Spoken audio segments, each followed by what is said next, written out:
बिस्मिल्लाहिर्रहमानिर्रहीम। नाज़रीन अस्सलाम वालेकुम, मैं हूँ इमरान वसीम। नाज़रीन आज 16 मई है, दिन है पीर का और साल 2022। नाज़रीन सुप्रीम कोर्ट में आर्टिकल 63A की तशरीह से मुतल्लिक सदारती रेफरेंस पर आज होने वाली 15वीं समाअत का अहवाल आप नाज़रीन के साथ शेयर करेंगे। नाज़रीन आज की अदालती कार्रवाई की एक ख़ास बात ये रही कि मुस्तमक नवाज़ के वकील मखदूम अली ख़ान और अटॉर्नी जनरल अशर औसाफ अदालत में पेश ना हुए और उनके पेश ना होने पर 5 रुकनी लाजर बैंच की जानिब से मायूसी का इजहार किया गया, बरहमी का इजहार किया गया और चीफ जस्टिस उमरता बंदियाल की जानिब से ये ऑब्जर्वेशन दी गई कि बज़ाहिर ऐसा लगता है कि दोनों वकला साहबान जो एक ही पार्टी को रिप्रेजेंट करते हैं, एक सरकारी वकील हैं, दूसरे एक सियासी जमात के वकील हैं। अदालत ने कहा कि बज़ाहिर ऐसा लगता है कि ये दोनों वकला साहबान जो हैं वो मामले को लिंगर ऑन करना चाहते हैं। और आज की अदालती कार्रवाई में जस्टिस उमरता बंदियाल ने यह ऑब्जर्वेशन दी है कि कल की अदालती कार्रवाई में जो मंगल को सदारती रेफरेंस पर समाअत की जाएगी, मुस्तमक नवाज़ के वकील मखदूम अली ख़ान पेश होकर दलाइल दें, लेकिन अगर वो पेश नहीं होते, वो अदालत में अपनी हाज़िरी को यकीनी नहीं बनाते, तो इस सूरत में उन्हें ज़बानी दलाइल के बजाय तहरीरी दलाइल जो है वो अदालत में जमा करवाने होंगे। दूसरा नुक्ता आज की अदालती कार्रवाई का ख़ास ये रहा कि आज एक नए वकील ने दलाइल दिए और नए वकील ने दलाइल देते हुए एक नया कानूनी पहलू, एक नया कानूनी नुक्ता जो है वो अदालत के सामने रखा है, जिसने 5 रुकनी बेंच के जज साहबान को सोचने पर मजबूर कर दिया है। नए वकील का वो नया कानूनी नुक्ता, नया कानूनी पहलू क्या है, यह भी आप नाज़रीन को बताएंगे। लेकिन बहरहाल आज की 2.5 घंटे की अदालती कार्रवाई में चीफ जस्टिस उमरता बंदियाल ने यह बात वाज़ेह कर दी है कि कल मंगल को सदारती रेफरेंस की जो समाअत है इसे मुकम्मल कर लिया जाएगा। आज 11:30 बजे जब नाज़रीन अदालती कार्रवाई का आगाज़ हुआ तो additional attorney general Aamir Rahman अदालत में पेश हुए। उनकी जानिब से कहा गया कि अटॉर्नी जनरल जो है वो वक्त पर अदालत में पेश ना हो सके, उस पर माजरत करते हैं। और फिर additional attorney general Aamir Rahman ने अदालत को बताया कि अशर औसाफ लाहौर में थे, वह लाहौर से इस्लामाबाद के लिए रवाना हो चुके हैं। इस पर जज साहब ने उनसे ये पूछा कि वो बज़रिया ट्रांसपोर्ट या किस व्हीकल पर जो है वो इस्लामाबाद के लिए रवाना हुए हैं, तो अदालत को बताया गया कि वो बज़रिया मोटरवे जो है वो इस्लामाबाद आ रहे हैं। इसके बाद आमिर रहमान ने अदालत से ये भी कहा कि वो 3 बजे के करीब अटॉर्नी जनरल जो है वो इस्लामाबाद पहुँच जाएंगे। और बाबर अवान जो कि पाकिस्तान तहरीक-ए-इंसाफ़ को, चेयरमैन पाकिस्तान तहरीक-ए-इंसाफ़ को रिप्रेजेंट करते हैं, उनकी जानिब से कहा गया कि हमने इस केस में कभी कोई एतराज़ नहीं उठाया, लेकिन ये अदालत में पिछले 2 हफ़्तों से कहा जा रहा है और सुन कर हमारे कान पके हैं कि अटॉर्नी जनरल आ रहे हैं और अटॉर्नी जनरल जा रहे हैं। इसके बाद चीफ साहब ने अपने रिमार्क्स में कहा कि ऐसा काम ना करें जिससे ये तासुर मिले कि वकला साहबान जो हैं जिनका हुकूमत के साथ ताल्लुक़ है, जिनका एक हुकूमती सियासी जमात के साथ ताल्लुक़ है, वो इस मामले को प्रोलॉन्ग करना चाहते हैं। चीफ साहब ने कहा कि अटॉर्नी जनरल ने खुद पीर के रोज़ दलाइल देने की, अदालत की मामनत करने की बात की थी और उन्हें उनकी एक दरख्वास्त के ऊपर आज दलाइल देने की इजाज़त दी गई थी। और फिर चीफ साहब ने कहा कि मखदूम अली ख़ान को कह दिया गया था कि आज वो बैरून मुल्क से आकर अदालत में दलाइल दें। और अभी हमें चीफ साहब ने कहा इत्तला मिली है कि मखदूम अली ख़ान बैरून मुल्क से वापस नहीं आए। चीफ साहब ने कहा कि ये दोनों वकला साहबान एक ही फ़रीक को रिप्रेजेंट करते हैं, एक सरकार के वकील हैं, दूसरे हुक्मरान सियासी जमात के वकील हैं। अब लगता यह है कि अब इस मामले में ताख़ीर जो है वो हरबे इस्तेमाल किया जा रहा है, इस मामले में ताख़ीर करना चाहते हैं। चीफ साहब ने कहा कि 11:30 बजे दीगर मुकदमात को कुर्बान करके ये लार्जर बेंच जो है वो इस सदारती रेफरेंस पर समाअत करता है, आर्टिकल 63A का फ़ैसला देना चाहते हैं। चीफ साहब ने कहा कि आर्टिकल 63A एक बड़ा अहम इशू है और उन्होंने ये भी कहा कि AG साहब 3 बजे अगर पहुँच रहे हैं तो हम 4 बजे भी उनके दलाइल सुनने के लिए तैयार हैं। यहाँ पर जैसे जमाल खान मंदूखेल ने कहा कि अदालत तो वैसे भी 24 घंटे दस्तियाब है। अदालत की जानिब से कहा गया कि ये खिदमत का काम है। चीफ जस्टिस ने कहा कि ये खिदमत का काम हम करना चाहते हैं। अदालत को रात ताख़ीर तक भी बैठना पड़ा तो ये अदालत बैठेगी। इसके बाद जो अपना मामून वकील हैं मखदूम अली ख़ान के, उन्हें रोस्टम पे बुलाया गया और उनसे पूछा गया कि मखदूम अली ख़ान कब वापस आएंगे, तो साद हाशमी ने अदालत को बताया कि मखदूम अली ख़ान 17 मई को वापस आएंगे और उन्हें पता चला है कि 18 मई के बाद ये बेंच दस्तियाब नहीं होगा। जिस पर चीफ साहब ने कहा कि माजरत के साथ मखदूम अली ख़ान ने इस अदालत को मायूस किया है, ये बेंच पूरा हफ्ता दस्तियाब है। मखदूम अली ख़ान बड़े वकील हैं और ये बेंच मखदूम अली ख़ान को बता दें कि उनका बड़ा एहतराम करता है। जिस पर साद हाशमी ने कहा कि वो मखदूम अली ख़ान से रब्ता करके उनसे हदायत लेके कल अदालत को आगाह कर देंगे। लेकिन चीफ साहब ने साद हाशमी से कहा कि आप मखदूम अली ख़ान से ये भी कह दें कि आइन की तशरीह का बड़ा अहम मुकदमा है और अब हम आज अदालती कार्रवाई जो है एडवोकेट जनरल और बलोचिस्तान नेशनल पार्टी के वकील को सुनकर अदालती कार्रवाई का आगाज़ करेंगे। इसके बाद बलोचिस्तान नेशनल पार्टी के वकील मुस्तफ़ा रमदे उन्होंने अपने दलाइल का आगाज़ किया। ये नाजरीन नए वकील थे, ग़ालिबन बहुत सारे नाजरीन ने इनका नाम नहीं सुना होगा। तो आज बलूचिस्तान नेशनल पार्टी की तरफ से मखदूम अली ख़ान ने अपना मुस्तफ़ा रमदे ने अपने दलाइल में कहा कि आर्टिकल 63A तमाम मेकानिज़म फराहम करता है, ये एक मुकम्मल कोड ऑफ प्रोसीजर है। उन्होंने कहा कि अगर आर्टिकल 63A में मेकानिज़म मौजूद ना होता तो जो अदालत जो है वो आर्टिकल 62 और 63 की तरफ देख सकती थी। मुस्तफ़ा रमदे ने कहा कि ये ज़रूरी नहीं है कि हर इनराफ किसी माली फ़ायदे के लिए किया जाए। इस बात को मद्देनज़र रखते हुए आइन साज़ों ने डी सीट की सज़ा जो है वो आइन में तजवीज़ की है। इनराफ खालिस्तान सियासी इख्तलाफ पर भी हो सकता है। आर्टिकल 63 में डी सीट की पेनल्टी फराहम की गई है और ये एक मुनासिब पेनल्टी है जो कानून साज़ों ने मुनासिब समझी है।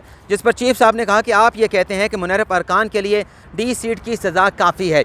मुस्तफ़ा रमदे ने कहा कि आर्टिकल 63A के मेकानिज़म से हट के अगर अदालत मज़ीद इस मामले की गहराई में जाएगी तो इससे मुल्क में मज़ीद इंतशार जो है वो मज़ीद मुल्क में तकसीम पैदा होगी।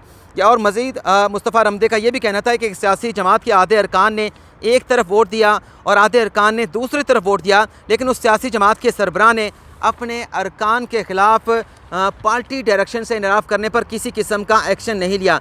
जिस पर चीफ साहब ने यह रिमार्क दिया कि आइन जमहूरियत को फ़रोग़ देता है और आइन सियासी जमात को मजबूत भी बनाता है।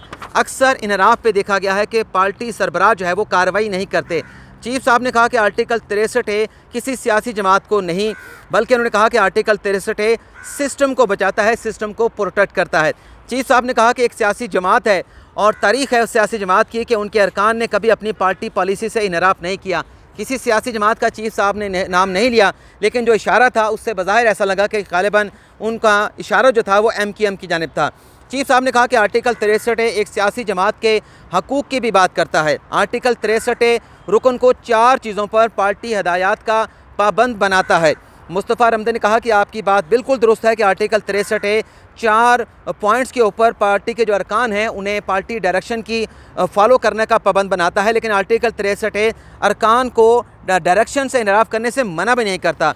चीफ साहब ने कहा कि अगर कोई रुकन असम्बली की मियाद ख़त्म होने से 6 माह पहले पार्टी डायरेक्शन से इनराफ करे और 6 माह के बाद आम इंतखाबात हों और वो इलेक्शन लड़के दोबारा असम्बली में आ जाए तो ये तो ना होने के बराबर सज़ा होगी। जिस पर मुस्तफ़ा रमदे ने कहा कि पार्टी सरबराह भी मुनर्रफ अरकान के ख़िलाफ़ कार्रवाई नहीं करते।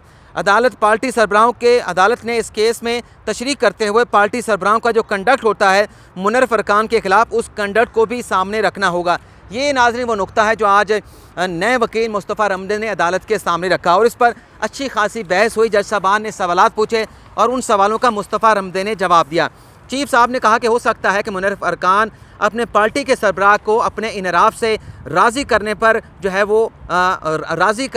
वो कामयाब हो जाएं, लेकिन मुस्तफ़ा रमदे ने कहा कि यही पार्टी सरबराह की डिक्टेटरशिप है।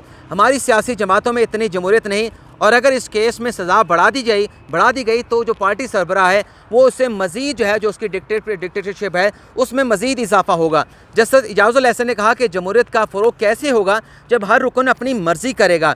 फ़र्द पर फोकस करने के बजाय सिस्टम पर फोकस क्यों नहीं किया जाता। आर्टिकल 63A के तहत इनफरादी नहीं पार्टी का हक होता है वोट।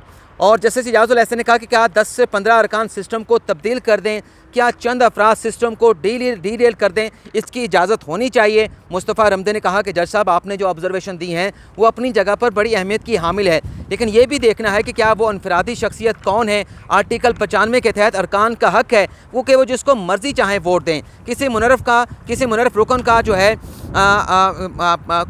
किसी मुनर्रफ रुकन का पता नहीं क्या लिखा, मैंने खुद ही लिखा भूल गया। और फिर मुस्तफ़ा रमदे कहते हैं कि क्या आर्टिकल 63A की सज़ा बढ़ाने से जमहूरियत को फ़रोग़ मिलेगा या जो पार्टी सरबराह है उसकी डिक्टेटरशिप में उसके अख्तियारात में इजाफा होगा। क्या सज़ा बढ़ाने से पार्टी सरबराह की आमरीत में इजाफा नहीं होगा। अदालत ने इस बात को भी देखना और समझना होगा। और इसके बाद नाज़रीन जस्टिस इजाज़ुल एहसन ने रिमार्क्स दिए और उनका ये कहना था कि इनराफ से तो फिर बेहतर है कि मुनर्रफ जो अरकान है वो डिफेक्शन से पहले रिज़ाइन दे दें। रिज़ाइन देने से सिस्टम भी बच जाएगा और इस्तीफ़ा देने वाले को अवाम अगर वोट देंगे वो दोबारा पार्लियामान में आ जाएगा। आइन की तशरीह करेंगे, तशरीह के लिए मामले के तमाम पहलुओं का जायज़ा लिया जाएगा। ज़मीर के मुताबिक भी कोई इनराफ करे तो आइन इस इकदाम को भी एक्सेप्ट नहीं करता। मुस्तफ़ा रमदे ने कहा कि बलोचिस्तान में वज़ीर आला के ख़िलाफ़ अदम एतमाद की तहरीक आई, क्या वहाँ की हुक्मरान जमात के सियासी जमात के जो सरबराह थे उन्होंने अपने इनराफ करने वाले अरकान के ख़िलाफ़ कोई शोकास नोटिस जारी किया? मुस्तफ़ा रमदे ने कहा कि नहीं किया। और फिर उन्होंने कहा कि आज़ाद कश्मीर में वज़ीर आज़म तब्दील हुआ, क्या PTI के सरबराह ने आज़ाद कश्मीर में पार्टी डायरेक्शन से इनराफ करने पर किसी को शोकास नोटिस जारी किया? किसी के खिलाफ़ कोई कार्रवाई नहीं हुई। और इसके बाद मुस्तफ़ा रमदे ने कहा कि वोट शुमार ना करने की दलील भी साबिक़ अटॉर्नी जनरल जो है खालिद जवेद खान वापस ले चुके हैं। इस पर मुस्तफ़ा रमदे ने मज़ीद ये दलाइल दिए कि हर मरतबा इस किस्म के सियासी मामलात पर अदालत के कंधे को इस्तेमाल किया जाता है। ये काम पार्लियामेंट का है। अगर आइन की तशरीह करनी है, वजाहत करनी है, तो ये पार्लियामेंट बेहतर अंदाज में कर सकती है। इस पर जस्टिस एजाज़ुल एहसन ने कहा कि इस अदालत के जो कंधे हैं वो इतने कमज़ोर नहीं, हमारे कंधे आईने पाकिस्तान है, यानी जो कॉन्स्टिट्यूशन है पाकिस्तान का वो हमारे शोल्डर हैं। ये जस्टिस एजाज़ुल एहसन ने कहा। और मज़ीद उनका कहना था कि तशरीह का अख्तियार इस अदालत का है, सुप्रीम कोर्ट का है। अदालत का काम आइन का तहफ़्फ़ुज़ और उसकी तशरीह करना है। जस्टिस एजाज़ुल एहसन ने कहा कि अदालत ने देखना है कि दरख्वास्त में अदालत के सामने कोई दरख्वास्त आती है तो अदालत ये देखती है कि उसमें किस नोयत का सवाल उठाया गया है। और सबसे पहला सवाल ऐसी किसी भी दरख्वास्त पर अदालत का ये होता है कि क्या ये दरख्वास्त काबिल समात है या फिर नाकाबिल समात है। चीफ़ जस्टिस ने फिर रिमार्क्स दिए और चीफ़ साहब के ये रिमार्क्स भी बड़ी अहमियत की हामिल है, जिसमें चीफ़ साहब ने कहा कि क्या आइन किसी रुकन को पार्टी सरबराह से कलूजन करके यानी साजबाज करके पार्लिमानी पार्टी के जो हदायत होती हैं उसकी खिलाफ वर्जी की इजाज़त देता है। हो सकता है कि पार्लिमानी पार्टी की हिदायत पर अमल ना करके पार्टी सरबराह जो रुकन होगा, जो पार्टी डायरेक्शन की खिलाफ वर्जी करेगा, उसके खिलाफ एक्शन ना लें बल्कि उसकी रॉन्ग डूइंग को कंडोन कर दें, माफ़ कर दें। चीफ साहब ने कहा कि पार्टी सरबराह की हदायत में बड़ी संजीदगी होनी चाहिए और पार्टी हदायत अगर एक मरतबा जारी कर दी जाए तो उसकी बड़ी सेंक्टिटी होनी चाहिए, उसकी इज़्ज़त व तकरीम होनी चाहिए। चीफ साहब ने कहा कि ऐसा नहीं हो सकता कि पार्टी सरबराह पार्लिमानी पार्टी के हदायत को एरोड कर दे, उसको कंडोन कर दे, ये भी नहीं होना चाहिए।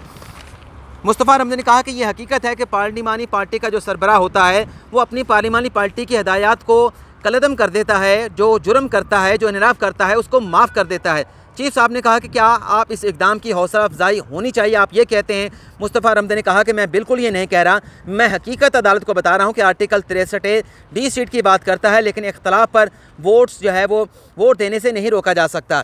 इसके बाद जैसे जमाल खान मंदुखेल ने बड़े अहम रिमार्क्स दिए। उनका ये कहना था कि दुनिया के 200 ममालिक में 32 ममालिक ऐसे हैं जहां एंटी डिफेक्शन कानून बनाया गया है और इन 32 ममालिक में सिर्फ 6 ममालिक ऐसे हैं जहां इस कानून के ज़रिए अरकान को डी सीट किया जाता है और इन 6 ममालिक में इनराफ़ करने पर अरकान को डी सीट किया गया है।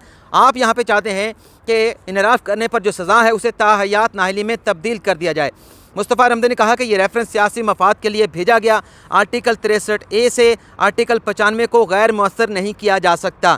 चीफ साहब ने कहा कि क्या आप ये कहना चाहते हैं कि आर्टिकल 95 जो है वो अरकान को अपने वज़ीर आज़म के ख़िलाफ़ पार्टी डायरेक्शन के ख़िलाफ़ वोट देने की इजाज़त देता है? तो मुस्तफ़ा रमदे ने कहा कि आर्टिकल 95 जो है वो अपना अरकान को पार्टी डिसिप्लिन से हटकर वोट देने की इजाज़त देता है।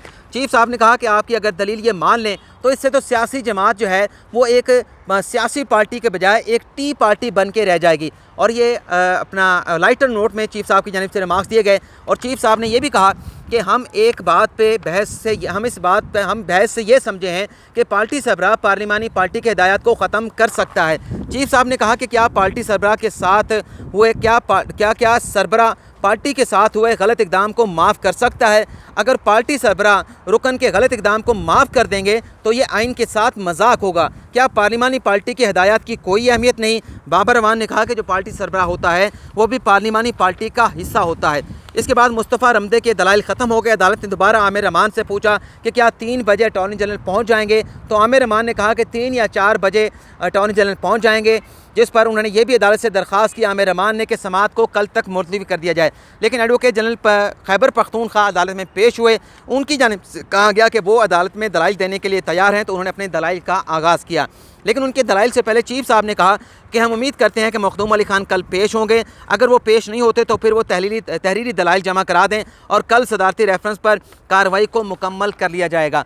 बाबर अमान साहब जो कि चेयरमैन पाकिस्तान तहरीक इंसाफ को की वकालत करते हैं, उनके रिप्रेजेंट करते हैं, उन्होंने कहा कि हम इस केस में रिबटल देंगे, जवाब देंगे। तो चीफ साहब ने कहा कि जवाब तो देने से मना कर दिया। चीफ साहब ने कहा कि आप जोश खिताबत में अदालत को अपना जलसा समझ लेते हैं, जवाब नहीं, अगर आपने देनी हुई तो तहरीरी गुजारिशात दे दीजिएगा। बाबर अमान ने कहा कि जोश खिताबत में यहाँ आज आज़ाद कश्मीर की हुकूमत का जिक्र भी हुआ। इसके बाद एडवोकेट जनरल खैबर पख्तूनख्वा अपने दलाइल का आगाज़ किया और उन्होंने कहा कि आइन सिर्फ फ्री वोट का अख्तियार जो है आम शहरियों को देता है। अरकान जो है, जो पार्लियामेंट के मेंबर होते हैं, किसी सियासी जमात के रुकन होते हैं, उन्हें ये फ्री वोट का हक जो है वो आइन नहीं देता। एडवोकेट जनरल खैबर पख्तूनख्वा शुमाइल भट्ट ने कहा कि आर्टिकल 51 जो है फ्री वोट की बात करता है, लेकिन ये आम शहरियों के लिए है। मुंतखब अरकान के लिए ज़रूरी है कि वो पार्टी के डिसिप्लिन के लिए पार्टी पॉलिसी को फॉलो करें।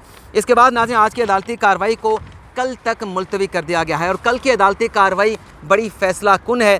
तो आज की ये तफसीलात अब आपसे इजाज़त चाहेंगे। अल्लाह ताला आपका हामी नासर हो, दुआओं में याद रखिएगा। अल्लाह हाफ़िज़।